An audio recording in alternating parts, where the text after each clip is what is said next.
Fala pessoal, meu nome é Xana Vulcão, esse eu me acabei de ler e sejam bem-vindos a mais um vídeo aqui do canal. Hoje vamos falar sobre Tapas na Cara, livros que eu considerava que eu não iria gostar, eu meio que li por obrigação porque alguém encheu muito meu saco e eu acabei calando a boca.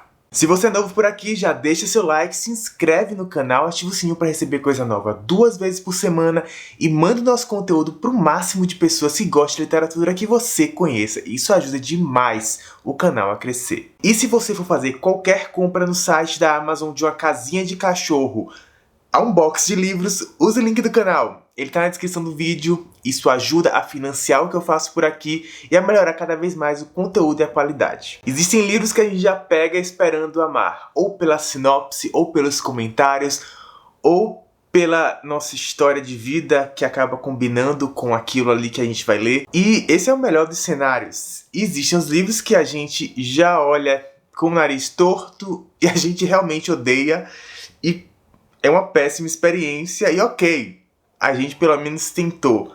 Existem as melhores experiências, aquelas experiências em que você não espera muito e o livro acaba com você. Ele te surpreende e ele te dá aquelas experiências fantásticas e inesquecíveis. É o caso dessa lista. Eu terminei um livro hoje, eu estou gravando isso às 9h55 da noite, eu precisei terminar o livro para vir aqui falar, justamente porque eu queria incluir ele na lista, ele inspirou a lista e aí eu queria incluir ele, para incluir ele eu precisava terminar. Então, foi exatamente o que eu fiz, eu terminei ele, o vídeo sai amanhã de tarde e eu precisava filmar hoje ainda, então eu terminei de ler e vim filmar. Eu escolhi alguns livros que por diferentes motivos eu não esperava gostar, e que me surpreenderam e me deram experiências que eu vou guardar por muito tempo. Um deles, inclusive, já li 2 vezes. E eu vou começar essa lista falando de Hibisco Roxo, da Chimamanda Adichie, publicado pela Companhia das Letras. Ano passado eu fiz parte de uma corrente, e nessa corrente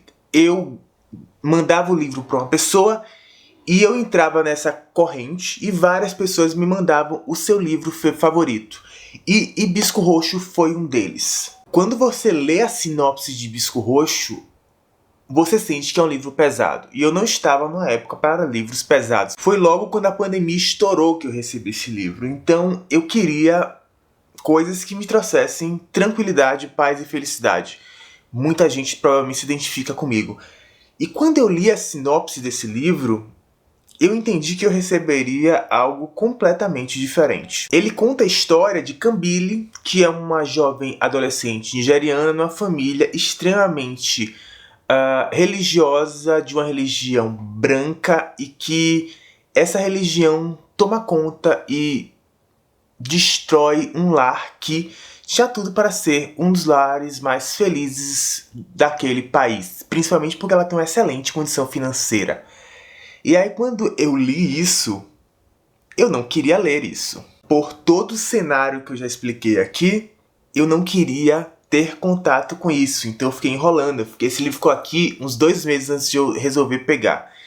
E meu Deus, quando eu peguei Hibisco Roxo, eu simplesmente não conseguia parar de ler. Ele inclusive, se não me engano, ficou em 2º lugar na minha lista de melhores do ano passado. Eu vou deixar linkado aqui em cima.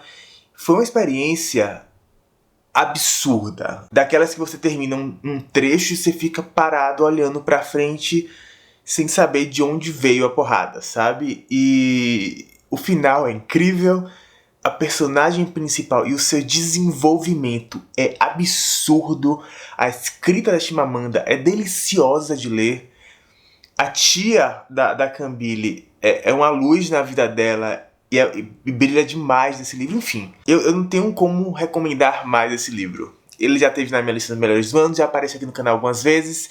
É um dos meus queridinhos e mais uma vez está por aqui. O segundo livro que eu tenho por aqui é O Sobrinho do Mago. É o primeiro conto, não em ordem cronológica, mas que deve ser lido, das Crônicas de Nárnia, do C.S. Lewis, nessa edição da Martins Fontes. Logo quando eu ouvi falar das Crônicas de Nárnia, eu era daqueles fãs de Harry Potter que só aceitam Harry Potter. Não, eu tinha uma exceção. Eu gostava também dos filmes do Senhor dos Anéis. Mas fora isso, fantasia para mim era só Harry Potter. Eu li outras fantasias, mas quando existia o impacto entre duas fantasias, tipo Harry Potter e Percy Jackson. Na época, eu nem li Percy Jackson, tanto que eu só vim ler Percy Jackson depois que eu fiz o canal. E isso acabou impactando também na leitura de As Crônicas de Nárnia. Então, alguns anos depois, eu peguei O Sobrinho do Mago para ler. Mas o preconceito ainda não estava completamente vencido. Eu amei o livro da primeira vez que eu li. Amei! E ainda assim, eu só li o segundo. Daí em diante não li mais. Esse é um daqueles casos que a gente espera não gostar simplesmente por preconceito. Foi o que aconteceu aqui, eu não queria gostar.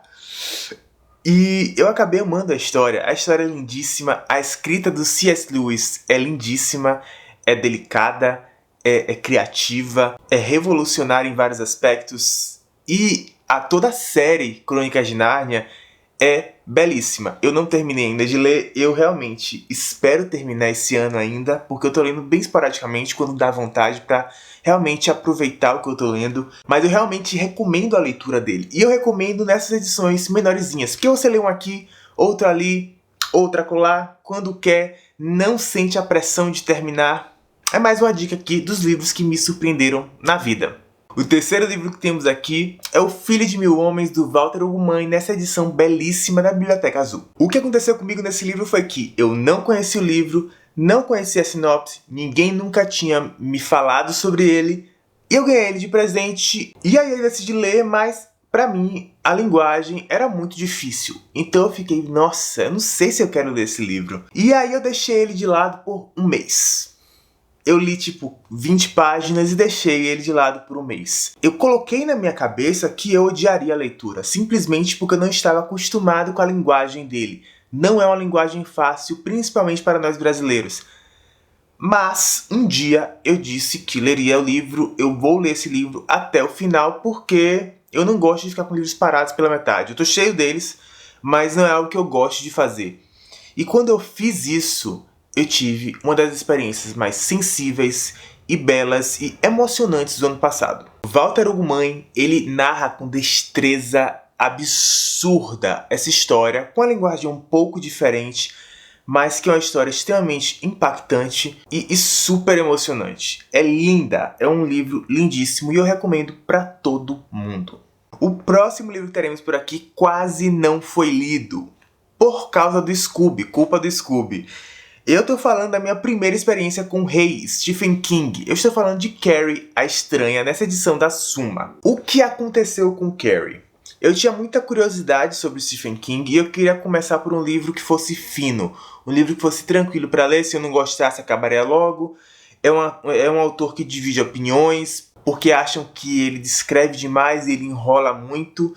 Ele viaja, então eu queria começar por um livro que fosse fino. Então eu fui lá e olhei no Scooby, Carrie. Eu queria saber o que as pessoas achavam de Carrie. E Carrie tem uma nota relativamente baixa. Carrie tem uma nota 4. E quando você entra nos comentários, as pessoas falavam sobre Carrie ser lento. Eu pensava, meu Deus, para um livro de 199 páginas ser lento, ele deve ser um livro muito lento, porque as pessoas normalmente não percebem lentidão assim num livro de menos de 200 páginas.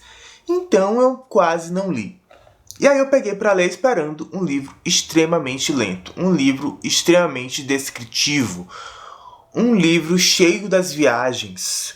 Só que não foi bem isso que eu encontrei. É um livro que acontece muita coisa em 199 páginas, um livro em que conhecemos muitos dos personagens, inclusive de alguns personagens coadjuvantes ali. Você entende as motivações do surto da protagonista quando ele acontece. Você meio que sente um pouco na pele toda a humilhação que Carrie tá passando. E quando dá o estalo na cabeça dela do que ela pode fazer, você meio que entende que aquilo faz sentido. E vamos combinar, fazer tudo isso, criando todo esse cenário em menos de 200 páginas é algo muito difícil. Da primeira página, da humilhação, a parte que ela descobre coisas sobre ela, ao final absurdo. São 200 páginas. Então eu realmente não entendo até hoje como é que esse livro é descrito como lento, como sendo um livro pesado, como sendo um livro inchado. Eu realmente adorei Carrie, eu dei 5 estrelas pra ele esteve na minha lista de favoritos do ano passado, eu nunca retirarei ele de lá. é mais uma dica que eu dou aqui e mais um livro que me surpreendeu demais. O próximo e último livro é o motivo de eu fazer este vídeo. O livro que eu acabei de ler há 18 minutos, que é o tempo de gravação. Eu acho que existem livros que são mais introspectivos e reflexivos e livros que são puro entretenimento. E essas divisões, elas podem nos dar livros incríveis. Todos os dois podem ser A+, sabe? Podem ser nota 10, podem ser 5 estrelas.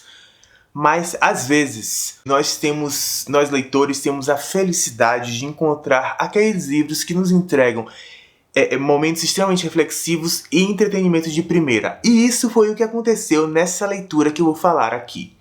Eu estou falando de Aristóteles e Dante Descobrem o Segredo do Universo, de Benjamin Alire Sáenz, nessa edição belíssima da seguinte. Gente, eu não favoritava um livro há meses.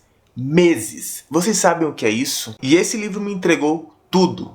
Absolutamente tudo. Foi um livro que as pessoas ficaram martelando na minha cabeça para eu ler. Porque era um livro que era muito bom, que era muito incrível. E eu olhava para ele e eu só via mais um jovem adulto genérico com personagens LGBTQIA+. Um grande erro, por sinal. Um erro gigantesco. Para vocês terem ideia do quanto esse livro significa para algumas pessoas, eu sempre posto no Instagram do canal quando eu vou começar uma leitura e o livro que eu vou ler. E as pessoas sempre comentam se elas já tiveram experiência ou se elas querem ler aquele livro. Só que a receptividade para esse livro foi completamente diferente. O nível de carinho que as pessoas têm por ele é gigante e eu não esperava isso. Eu peguei ele para ser um livro intermediário, sabe? Eu escolhi ele esse mês porque eu estou lendo alguns livros super pesados, super difíceis e eu queria um livro leve. Só que ele traz tantos ensinamentos e tão profundos e com tantas camadas. É absurdo. Não existe um personagem nessa história que eu não tenha gostado. Todos do seu jeito, e acredite, todos têm características muito bem marcadas. Todos são extremamente carismáticos e queridos por mim nesse momento. Ele já é um dos meus favoritos do ano, e eu não esperava. Eu ainda estou chocado com o tanto que eu me emocionei com esse livro, com o tanto que eu fiquei em alguns momentos revoltado, que eu fiquei chateado, que eu compreendi os personagens, sabe? Porque se você pensar bem, os personagens, eles não são lindos, sabe? Não são perfeitinhos. E é um dos comentários que tem no Scooby, que dizem que um dos personagens é extremamente birrento. E era o que eu esperava, mas quando você olha para tudo que está acontecendo, você pensa, meu Deus, isso faz sentido. Ele está tendo uma atitude que não é legal? Está. Mas faz sentido dentro do personagem, da situação? Faz. Em alguns momentos eu olhava assim, meu Deus, isso está ficando muito emocional. O que está acontecendo aqui? Meu Deus, não foi para isso que eu peguei esse livro. Aristóteles e Dante Descobrem os Segredos do Universo foi uma das experiências mais lindas que eu tive esse ano e eu vou panfletar muito ele aqui daqui pra frente, pros próximos meses. E o autor ele vai lançar a continuação no segundo semestre e eu vou comprar na pré-venda, porque eu preciso saber o que vai acontecer depois disso. Eu necessito. Eu acho que às vezes nós somos muito céticos, sabe? Com as coisas e deixamos que nossos preconceitos tomem conta até no momento que vamos escolher um livro ou começamos um livro, como percebemos ele. E eu acho que foi exatamente isso que aconteceu aqui com Aristóteles e Dante e com todos os outros dessa lista. Por isso que eu fiz ela. Mas é isso, pessoal. Acho que por hoje ficamos por aqui. Esses foram os livros que me deram um tapa na cara. Um beijo grande, até a próxima. Tchau, tchau.